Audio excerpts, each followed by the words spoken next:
माजी नगरसेवक मुशीर सय्यद यांचे मनपा नगररचना विभागासह इतर विभागांवर भ्रष्टाचाराचे आरोप, आयुक्तांना दिले निवेदन। नाशिक महानगरपालिका नगररचना विभागावर भ्रष्टाचाराचा आरोप करत जुने नाशिक प्रभाग क्रमांक 14 चे माजी नगरसेवक मुशीर सय्यद यांनी माजी नगरसेवक प्रताप मेरोलिया यांच्यासह नाशिक महानगरपालिका आयुक्त करंजकर यांना दिले निवेदन।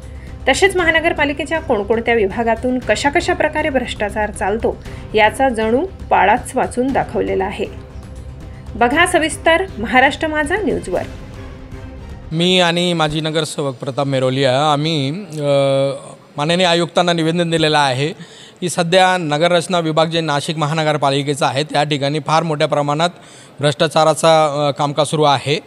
या ठिकाणी जे लोक बिल्डर किंवा आर्किटेक्ट किंवा नागरिक ऑनलाईन पद्धतीने फाईल इन्व्हर्ट करतात मंजुरीसाठी, कमिटमेंटसाठी, कंप्लिशनसाठी, त्यांना प्रति युनिट 3000 रुपये कनिष्ठ अभियंता घेतात आणि जोपर्यंत त्यांची रक्कम प्रति युनिट म्हणजे एखाद्या फ्लॅटमध्ये एखाद्या बिल्डिंगमध्ये 24 फ्लॅट आहे तर ते प्रति युनिट म्हणजे 24च्या हिशोबाने 3000 प्रति युनिट असा त्यांचा चार्ज असतो आणि त्यानंतर उपअभियंताचाही सुद्धा 3000 रेट ठरलेला आहे। या ठिकाणी जोपर्यंत उरलेला जो पर युनिटचा जो रेट आहे ते पैसे घेतल्याशिवाय हे लोक पुढे फाईल सरकवत नाही आणि नंतर ही फाईल जाते कार्यकारी अभियंताकडे, तिथे सुद्धा प्रति युनिट 3000 या लोकांना द्यावे लागतात।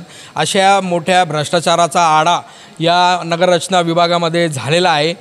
त्याची वाच्यता फोडण्यासाठी आणि त्याच्यामध्ये कारवाई करण्यासाठी आम्ही आयुक्तांना निवेदन दिलेलं आहे आणि आमची ही पण मागणी आहे की जे 3 वर्षापासून अनेक वर्षापासून नगररचना विभागात जे उपअभियंता, कनिष्ठ अभियंता, जे कोणी अधिकारी, कर्मचारी, शिपाई, ट्रेझरमध्ये बसलेले या सगळे लोक 3-3 वर्षापासून ज्यांचा कार्यकाळ झालेला आहे त्यांच्या तिथून बदल्या करण्यात यावे ही आमची प्रमुख मागणी आहे। आणि आपण बघत असाल की जी नगररचना विभागामध्ये कामकाज ज्या पद्धतीने चाललेलं आहे तर वेळेवर कोणी विशेष कार्यकारी अभियंता पगारसाहेब तिथे नसतातच, ते रात्री उशिरापर्यंत या ठिकाणी कामकाज करतात। त्याच्याकडून महानगरपालिकेचे टाउन प्लॅनिंगचे कामकाज पूर्ण विस्कळीत झालेले आहे।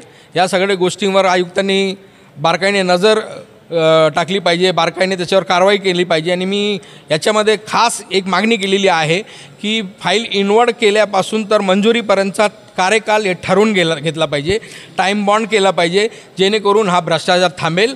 आणि हे लवकरात लवकर नाही झाला तर आम्ही काही माजी नगरसेवक आम्ही मोठ्या प्रमाणात याचं आंदोलन करून वाच्यता फोडू आणि नागरिकांना याच्यातून सुटका करून घेऊ। जय हिंद। महाराष्ट्र माझा न्यूजसाठी मुख्य संपादक जनार्दन गायकवाड, नाशिक।